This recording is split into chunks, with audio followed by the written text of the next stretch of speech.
मैंने ही शिवजी के इस महान धनुष को भंग किया है।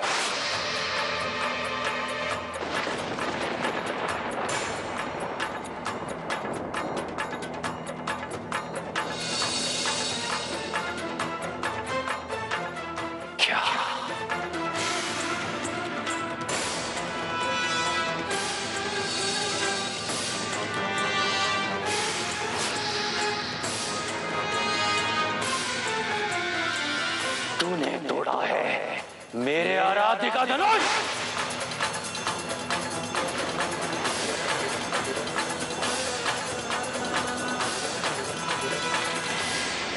प्रभु, आप मुझे जो भी चाहें दंड दे दीजिए, चाहे तो मेरे प्राण ले लीजिए, परंतु अपने क्रोध को शांत कीजिए। उत्तम, अति उत्तम। छोटा भाई तेरी ही सम्मति से मुझे भड़काकर, क्रोध दिलाकर मेरा बल छीन कर रहा है, और तू मेरे समक्ष हाथ जोड़कर विनम्रता का नाटक कर रहा है। हे भृगुनंदन, आप स्वामी हैं, हम सेवक हैं। स्वामी और सेवक में युद्ध कैसा? बंद करिए शब्दों के बाढ़ चलाना और उठा शस्त्र, अन्यथा मैं तेरे भाई समेत तेरा भी यही वध कर दूंगा।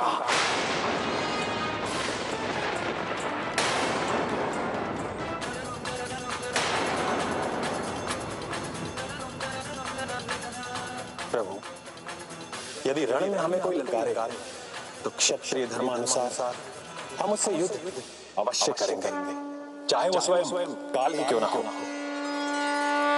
परंतु हम रघुवंशियों के लिए ब्राह्मण सदा ही पूजनीय हैं। उनकी सेवा करना हमारा धर्म है।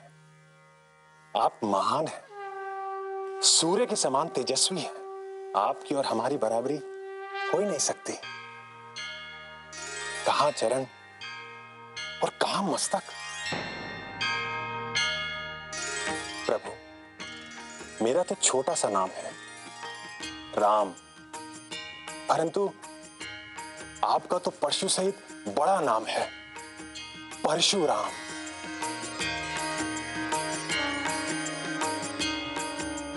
हम पर क्रोध करना आपका अधिकार है, परंतु हम आपसे क्रोध नहीं,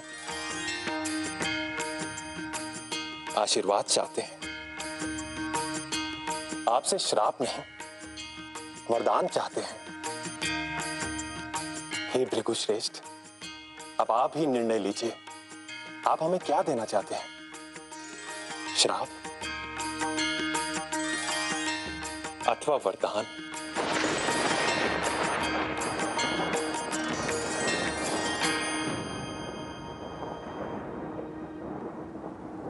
मैंने तो स्वयंवर के लिए रखे हुए महाराज जनक के प्रण की केवल पूर्ति की है। फिर भी यदि आप इसे अपराध मानते हैं तो ये रहा सेवक का सर, आपके हाथ में परशु है। दीजिए दंड मुझे, काट दीजिए मेरा सर।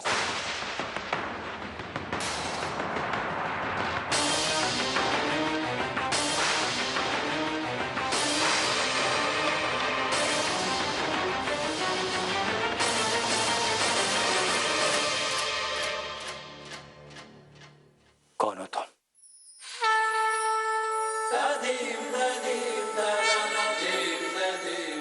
इस पूरे ब्रह्मांड में ऐसा कोई नहीं है जो इतनी शीघ्रता से परशुराम का क्रोध शांत कर सके।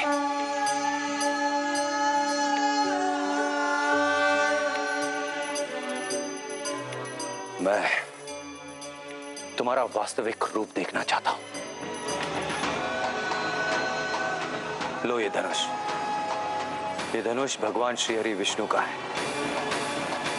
यदि उनके इस धनुष पे तुम बाण चढ़ा दोगे तो मेरा संदेह दूर हो जाएगा। लो।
भगवान। गुरुदेव वशिष्ठ ने हमें शिक्षा दी है कि धनुष पर चढ़ाया हुआ बाण कभी व्यर्थ नहीं जाना चाहिए। उनका गुरु उपदेश ध्यान में रखते हुए आज तक इस दशरथ पुत्र राम ने सदा लक्ष्य भेदन किया है। अब आप ही बताइए, किसे लक्ष्य बनाऊं? कृपा निधान, एक कृपा कीजिए हम पे। हमारे पुण्य लोकों की शक्ति को नष्ट कर दीजिए, क्योंकि उसके साथ हमारी कीर्ति, हमारा अहंकार और हमारा अहंकार रूपी क्रोध भी नष्ट हो जाएगा। रघुनंदन, इस बाण को पूर्व दिशा की ओर चला दीजिए।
प्रभु, मैं आपका वास्तविक रूप देखना चाहता हूं।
जनक, ये तुम्हारे कई जन्मों का पुण्य है कि श्री राम तुम्हारे धाम में पधारे।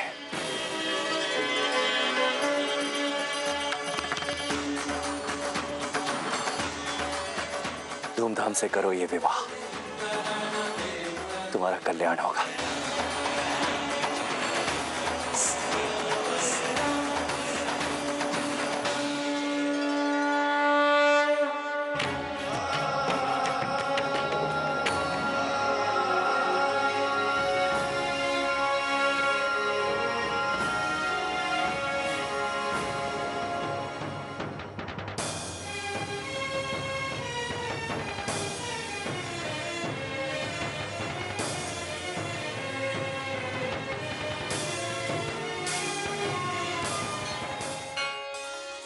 प्रभु,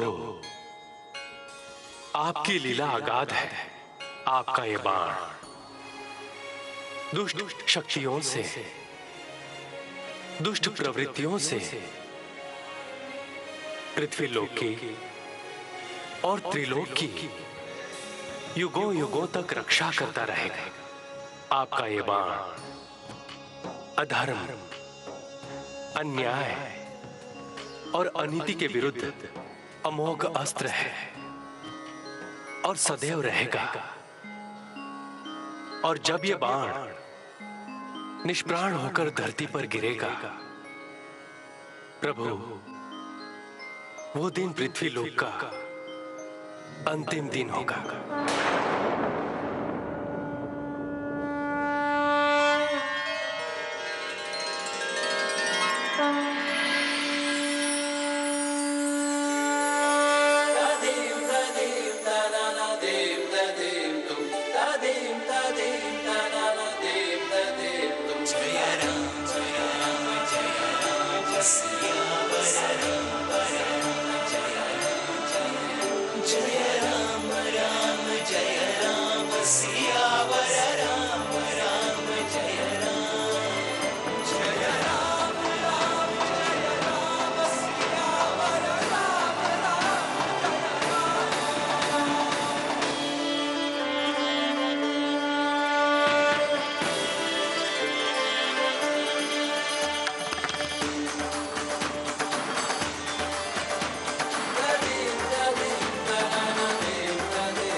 ब्रह्म ऋषि, अब इस विवाह के लिए हमारा मार्गदर्शन कीजिए। दोनों कुलों की रीतियों का पालन करना अति आवश्यक है। महाराज जनक, जैसी आपके कुल की परंपरा हो, अपने घर के बड़े बूढ़ों से पूछकर और वेदों में जैसा आचार हो वैसा कीजिए। मेरे विचार से देवताओं के साथ साथ देवता समान अपने माता पिता का आशीर्वाद भी इन दोनों को अवश्य मिलना चाहिए। आप तुरंत अपने दूत को अयोध्या भेजिए और अयोध्या नरेश महाराज दशरथ को सादर आमंत्रित कीजिए। ध्यान रहे, उनके सम्मान का विशेष ध्यान रखना अति आवश्यक है। हम समझते हैं महर्षि। इससे मर्यादा का पालन करने वाले राम को भी अत्यंत प्रसन्नता मिलेगी। गुरुदेव,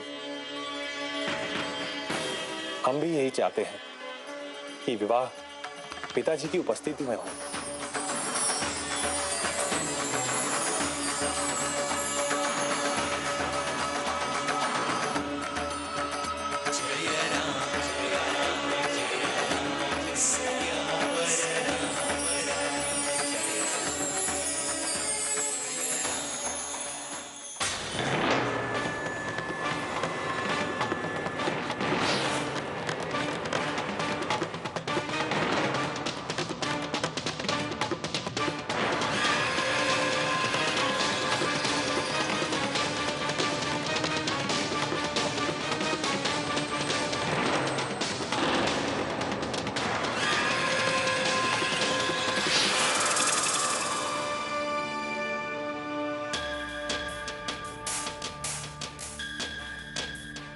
जब हम वो शिव धनुष उठा नहीं सके तो सुकुमार राम ने वो धनुष कैसे उठा लिया? हाँ, हमारा अपमान हुआ है। और हम सब इस अपमान का प्रतिशोध लेने के लिए यहाँ एकत्रित हुए हैं। हम धोखे का उत्तर धोखे से ही देंगे। सीता का विवाह होने से पहले हम उसे महल से उठा ले आएंगे।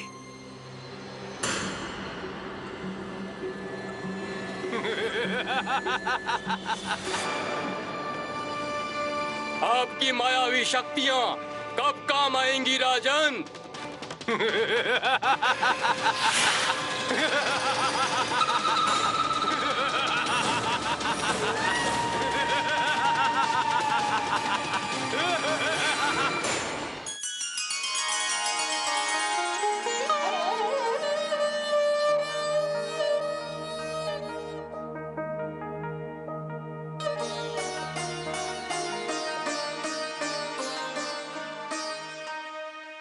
राम, कुछ कहना चाहते हो तुम? गुरु श्रेष्ठ, एक प्रार्थना है। हाँ हाँ, कहो। आप तो जानते हैं गुरु श्रेष्ठ, हम चारों भाई साथ साथ जन्मे, साथ साथ लालन पालन हुआ, साथ साथ हमने शिक्षा ग्रहण की, और अब तुम्हारे अकेले का विवाह हो, ये तुम्हें अच्छा नहीं लग रहा। आप सर्वज्ञ हैं गुरु श्रेष्ठ। मैं जानता हूं राम, बाल्यावस्था से ही सदा तुम्हें अपने चारों भाइयों का ध्यान रहा है। अपने भाइयों की खुशी में ही सदा तुमने अपनी खुशी ढूंढी है। गुरु श्रेष्ठ, सीता की बहन उर्मिला लक्ष्मण के लिए, मांडवी भरत के लिए और श्रुतकृति शत्रुघ्न के लिए अनुरूप है। तुमसे कुछ भी तो नहीं छिपा राम। तुम एक अच्छे पालक हो और समय आने पर एक अच्छे प्रजा पालक भी बन जाओगे, इस पर मुझे पूर्ण विश्वास है। जाओ राम, विश्राम करो। मैं चारों के विवाह का प्रस्ताव जनक के सामने रखूंगा। हमारी चारों पुत्रियां अयोध्या नरेश महाराज दशरथ के घर की शोभा बने, इससे अधिक प्रसन्नता की बात हमारे लिए और क्या हो सकती है ब्रह्म ऋषि? क्यों कुशध्वज? ब्रह्म ऋषि का ये प्रस्ताव हमारे हित में है भैया। ब्रह्म ऋषि, हम दोनों भाई आपके कृतज्ञ हैं। मैं ये प्रस्ताव रघुवंश शिरोमणि अयोध्या नरेश महाराज दशरथ के सम्मुख अवश्य रखूंगा। हमें आशा है कि आपका ये प्रस्ताव महाराज दशरथ को अवश्य स्वीकार होगा।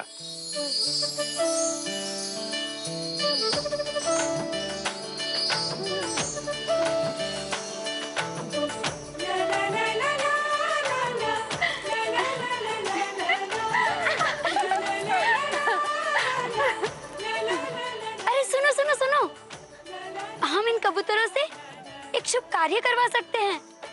शुभ कार्य? वो क्या भला? ये कबूतर सीता का संदेश रघुनंदन राम को और उर्मिला का संदेश छोटे रघुनंदन लक्ष्मण को पहुंचा सकते हैं। बचाओ!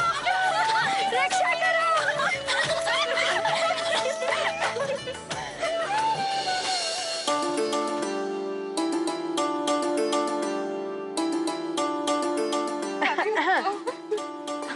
माँ,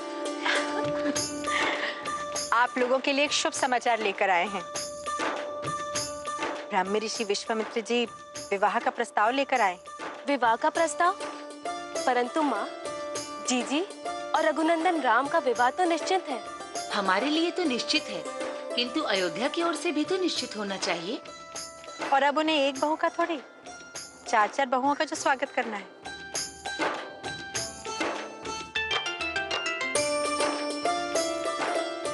ब्रह्म ऋषि राम सीता के साथ साथ उर्मिला लक्ष्मण, मांडवी भरत और श्रुत कीर्ति शत्रुघ्न के भी विवाह का प्रस्ताव लेकर आए। परंतु मन में एक भय सा उठ रहा है। सब कुछ इतना जल्दी हो रहा है कि कहीं कुछ अनिष्ट ना हो जाए।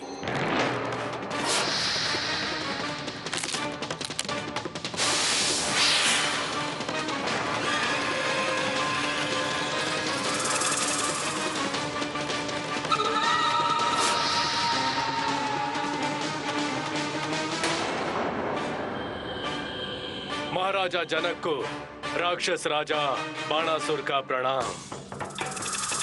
आपसे निवेदन है कि आप अपनी पुत्री का विवाह रोककर राम को उसकी नगरी वापस भेज दीजिए। आप तो भली भांति जानते हैं कि राम स्वयंवर में सम्मिलित नहीं हुआ था। वो तो एक अतिथि था जिसे विश्वामित्र जी अपने साथ लाए थे। भलाई इसी में है कि आप अपनी पुत्री का विवाह हम में से एक राक्षस राजा के साथ कर दें, अन्यथा सीता का अपहरण हो जाएगा।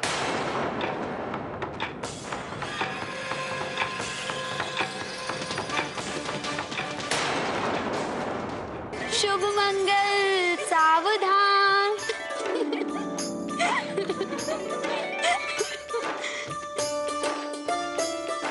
उर्मिला, लखन जी से मिलना चाहोगी?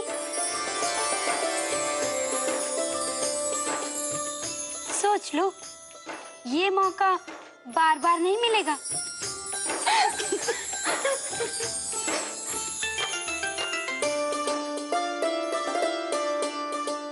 चलो ना, तुम्हें देखकर सुमित्रा नंदन चकित भी हो जाएंगे और प्रसन्न भी, और इतने प्रसन्न कि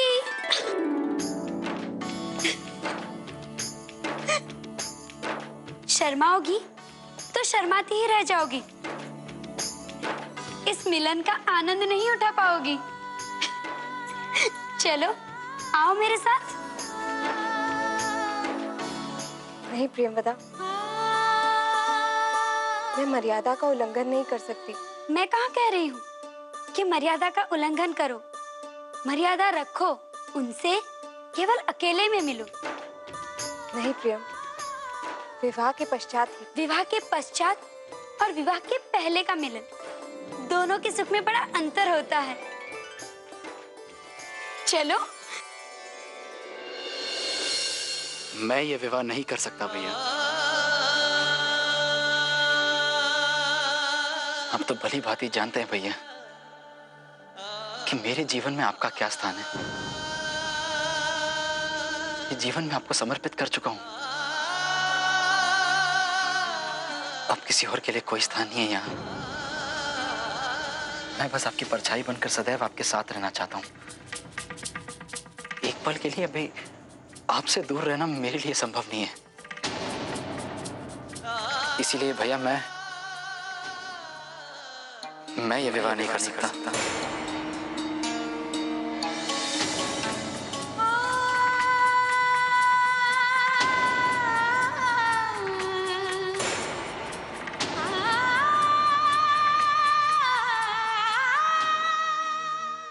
लक्ष्मण, ये तुम्हारे अपने जीवन का निर्णय है। सोचो, विचार करो, फिर उत्तर दो। हाँ, मैं इतना अवश्य कहूंगा कि जीवन के कुछ निर्णय हमें अपने माता पिता और गुरुदेव पर छोड़ देने चाहिए, क्योंकि हम पर उनका अधिकार हमसे अधिक है। हम उन्हीं के निर्णय पर चलते हुए इतने बड़े हुए हैं। तुम्हारा मेरे कारण विवाह न करना मुझे माता सुमित्रा का अपराधी अवश्य बना देगा। मैं अपने तीनों भाइयों को सुखी देखना चाहता हूं। लक्ष्मण, क्या मुझ पर विश्वास नहीं है तुम्हें? ये आप क्या बोल रहे हो भैया? तो चिंता मत करो, जाओ, गुरुदेव तुम्हारी राह देख रहे हैं।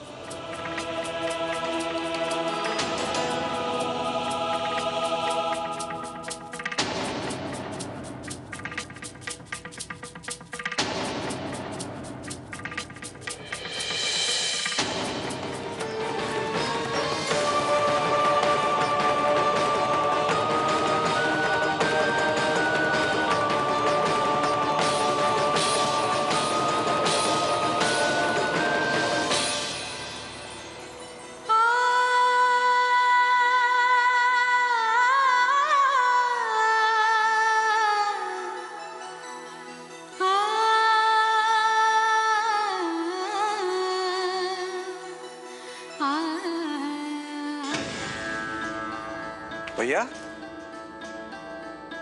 आपके हाथों में ये तलवार? युद्ध का समय आ गया है कुशध्वज। राक्षस राज बानासुर ने संदेश भेजा है कि उसकी सेना मिथिला को घेरने के लिए चल पड़ी है। मैं भी आपको यही समाचार देने आया था भैया। उस राक्षस राज बानासुर ने कहा है कि मैं अपनी सुपुत्री का हाथ उसके हाथ में दे दूं। उसका ये दुस्साहस! वो जानता नहीं है कि जनक की भुजाओं में इतना बल है कि वो अपनी पुत्री की ओर उठने वाली हर बुरी नजर को संसार की नजरों से ओछल कर सकता है। भैया, इस समय आपका युद्ध में जाना उचित नहीं होगा। मैं सेना को लेकर निकलता हूं। आप मुझे केवल आशीर्वाद दीजिए भैया। विजयी भव।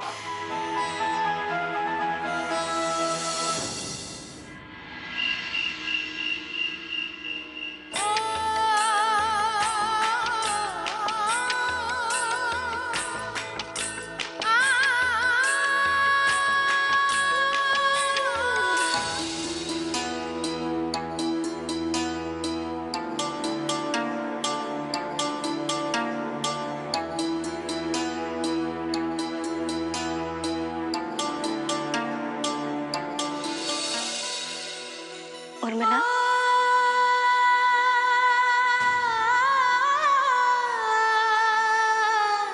तुम ऐसे एकांत में यहाँ? क्या हुआ? क्या एक बड़ी बहन अपनी छोटी बहन की उदासी का कारण जान सकती?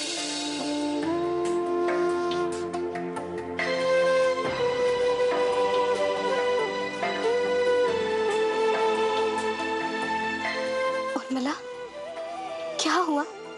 हमें बता।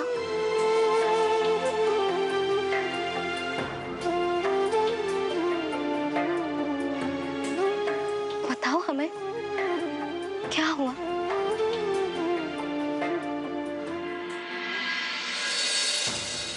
मैं बस आपकी परछाई बनकर सदैव आपके साथ रहना चाहता हूँ।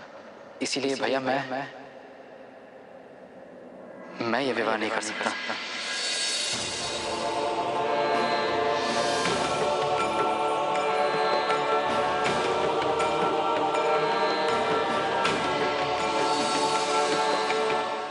धीरज रखो उर्मिला, सब ठीक हो जाएगा। अगर छोटे रघुनंदन तुम्हारे लिए बने हैं तो उन्हें तुम्हारा होने से कोई नहीं रोक सकता। माँ गौरी पर विश्वास कर, सबकी मनोकामना पूरी करती। अभी आंसू पोंछ दो, मुस्कुरा।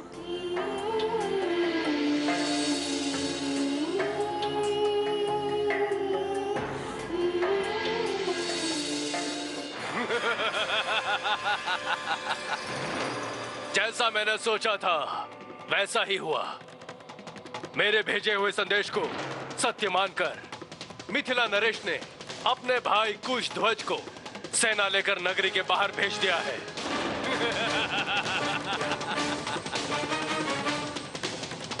अब मैं जाता हूं और राजभवन में प्रवेश करके सीता को उठा ले आता हूं।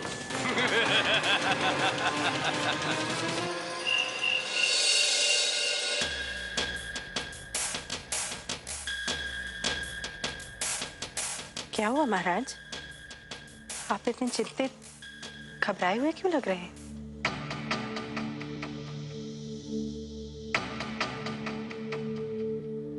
सीता कहाँ है महारानी? अपने कक्ष में है। क्यों? नहीं नहीं, कुछ भी तो नहीं। आप हमसे कुछ छुपा रहे हैं? कुछ तो है, बताइए ना। ये आपके हाथ में क्या है? मुझे कहीं जाना है महारानी।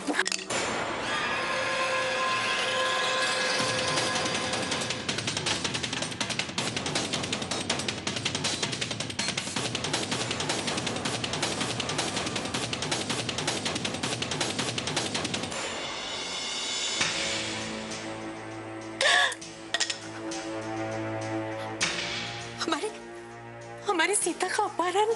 कभी नहीं। मेरे प्राण रहते हुए मेरी पुत्री का कोई अपहरण नहीं कर सकता।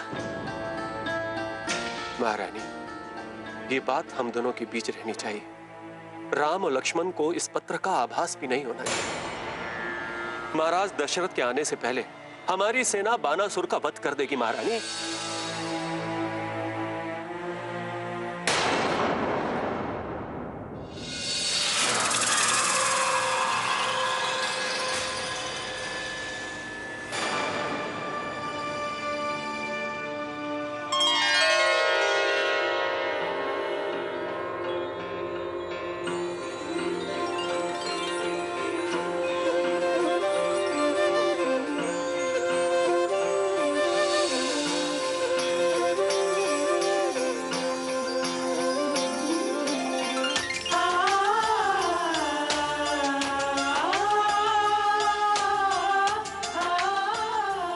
क्या हुआ राजकुमारी? कुछ नहीं, हमें यहाँ नींद नहीं आ रही। हम खुली हवा में जाना चाहते हैं। इतनी रात को आप? हमारी चिंता मत करो, हम यहीं उद्यान में जाएं। मैं भी आती हूँ आपके साथ। नहीं, इसकी कोई आवश्यकता नहीं। वैसे भी भवन में चारों ओर सैनिक पहरा देते।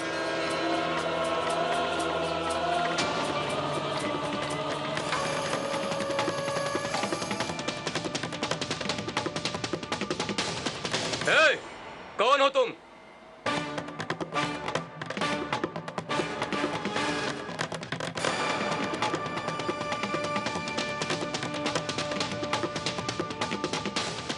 मैं हूं महान असुर बाणासुर, तुम्हारी मिथिला का होने वाला महाराज। बताओ मुझे, सीता का कक्ष कहाँ है? अभी बताते हैं।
राजकुमारी, तनिक आंख लग गई थी, क्षमा।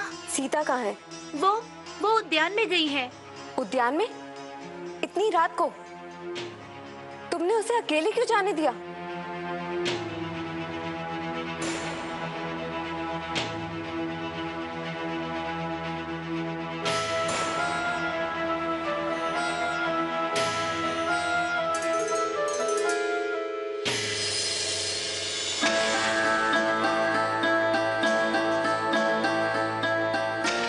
लक्ष्मण, लक्ष्मण,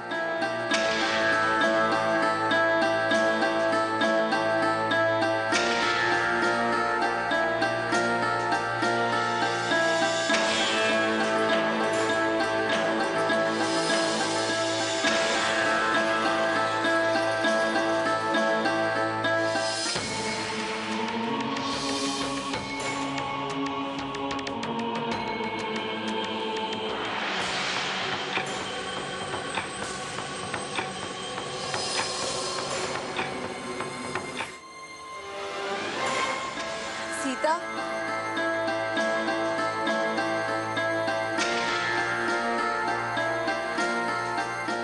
सीता,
सुनिए। इस समय नहीं। परंतु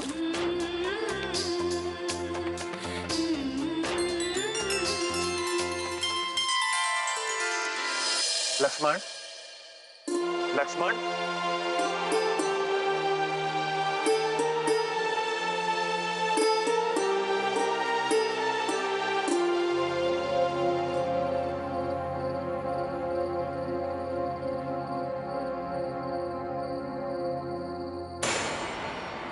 सीते,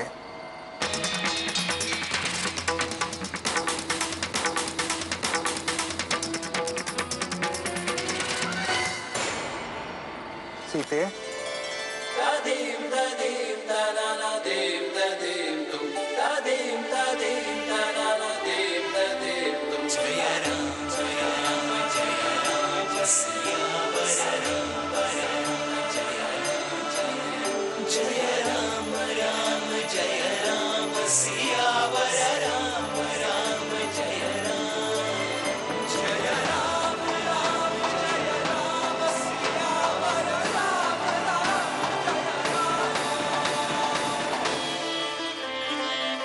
इतनी रात गए,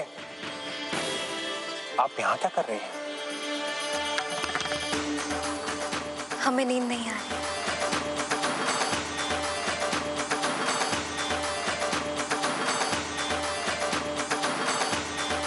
रुक जाइए भैया, रुक जाइए भैया।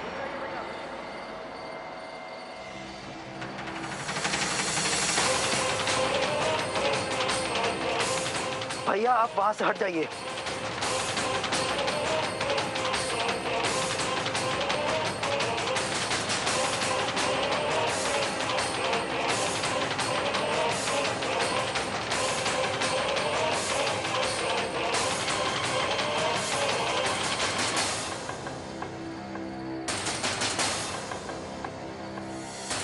लक्ष्मण, ये क्या कर रहे हो तुम? तुम अपने स्थान पर ही रहो, नहीं तो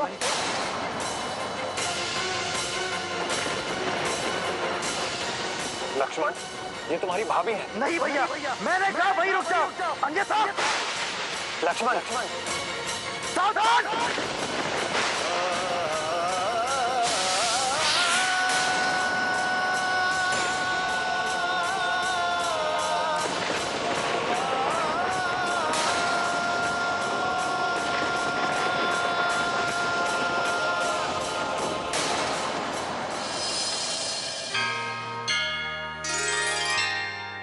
रामायण के आज के अध्याय से हमें यह सीख मिलती है कि ईर्ष्या का त्याग करो और अपने कर्मों में विश्वास करो। स्वयंवर में जब सारे राजा महाराजा शिव धनुष को उठाने में असमर्थ रहे तो उन्होंने ईर्ष्यावश कुटिल चालें चली, लेकिन हुआ वही जो उनके कर्म थे, उन्हें हार मिली। इसलिए यदि हम भी अगर जलन और ईर्ष्या का त्याग करके अपने कर्मों में विश्वास करें, इससे बड़ा जीवन का आधार कुछ नहीं हो सकता। रामायण में अगले सप्ताह देखिए देवताओं की चाल, सिया और श्री राम के विवाह मुहूर्त की शुभ घड़ी को आगे बढ़ाने। जय सिया।